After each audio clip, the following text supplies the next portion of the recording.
Empate 1-1 entre Santos e São Paulo. Com isso, o Santos de novo não vence. O Santos basicamente venceu na estreia da temporada contra o Novo Horizontino e de lá pra cá não venceu de mais ninguém. Tem muitos empates nesse meio de caminho, no meio do caminho, e muitas derrotas também. Enfim, reencontro entre as duas equipes que tinham se enfrentado no final de semana e o São Paulo tinha amassado o Santos, metido 2-0, onde ficou barato, né? A expulsão do Gabriel Menino moldou muito o que foi aquele jogo.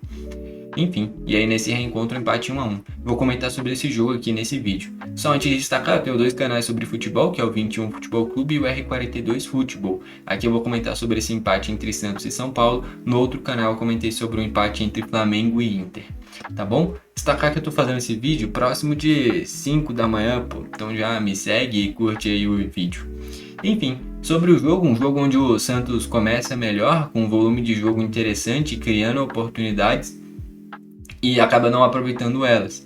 O São Paulo vai crescendo dentro do primeiro tempo, tendo escapes de contra-ataque, começando a rodar um pouquinho mais da bola e equilibra o jogo.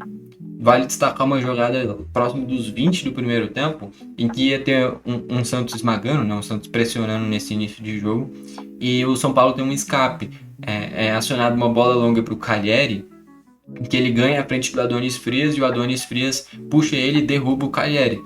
O Daronco até dá a falta, e pra mim é muito claro, se você dá a falta ali, você tem que dar o cartão vermelho. Porque, tudo bem, tinha uma distância longa pro Calheri percorrer, ele estava basicamente saindo do meio do campo. Só que assim, ele alcançaria a bola e não tinha nenhum defensor minimamente perto. Era claramente um mano a mano ali, onde se ele passa pelo Adonis Frias, ele tá de frente pro gol sozinho contra o Gabriel Brazão. E o Frias segura ele, comete a falta. Para mim era para cartão vermelho. O único motivo para não ter dado cartão vermelho é a análise da distância, por ter sido uma distância longa até o gol do Brazão. Vou até retirar o que eu falei de ser muito claro, porque tem essa interpretação que dá para se levar em consideração. Mas no meu ponto de vista era para cartão vermelho e isso mudaria o jogo se fosse expulso. Enfim, o Frias não é expulso, leva só o amarelo, o jogo segue. Que nem eu falei, o São Paulo ganhou um pouquinho mais de confiança. Só que na reta final do primeiro tempo, o Santos melhorou, começou a rodar mais a bola, pisou mais na área, e em um chute de fora da área do próprio Adonis Frias, que não foi expulso, o Rafael faz a defesa, uma defesa difícil porque é um chute forte, mas que ele espalma pro meio, cara. O Rafael vacilou, espalmou mal, e aí no rebote, o Zé Rafael acaba aproveitando a chance e abre ali o placar pro Santos.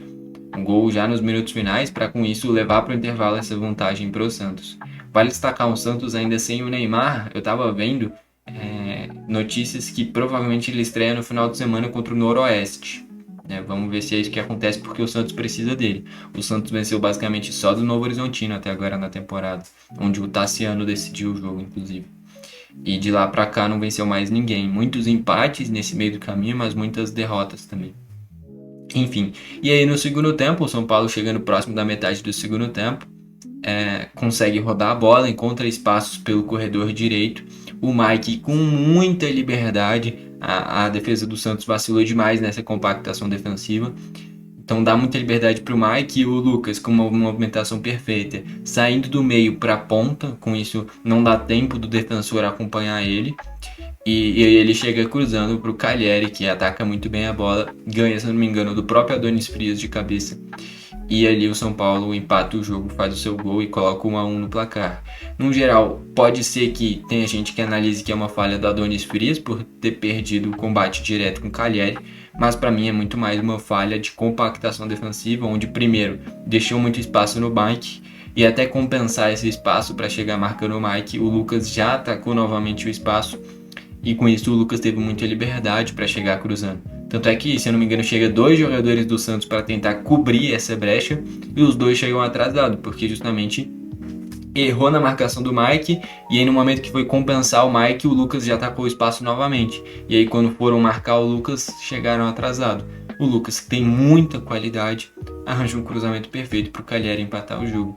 Então, de novo, pode ter tido uma falha individual do Frias no combate direto com o Calheri, mas a maior falha foi todo esse espaço no corredor direito que o São Paulo teve para o Mike e para o Lucas atacar o espaço. A partir do momento que a bola saiu dos pés do Lucas, ali já era, porque o Calheri atacou muito bem o espaço e fez o gol do São Paulo. Se a gente olha individualmente, o gol que o São Paulo tomou é uma falha do Rafael por ter espalmado mal. Ali, assim, é natural você dar o espaço pro zagueiro finalizar. É sempre o jogador, os jogadores com menor capacidade técnica, na teoria pelo menos, os defensores. Então você marca melhor os caras de criação do adversário e é natural que sobre um pouquinho mais de espaço para os defensores. Foi o caso do Frias.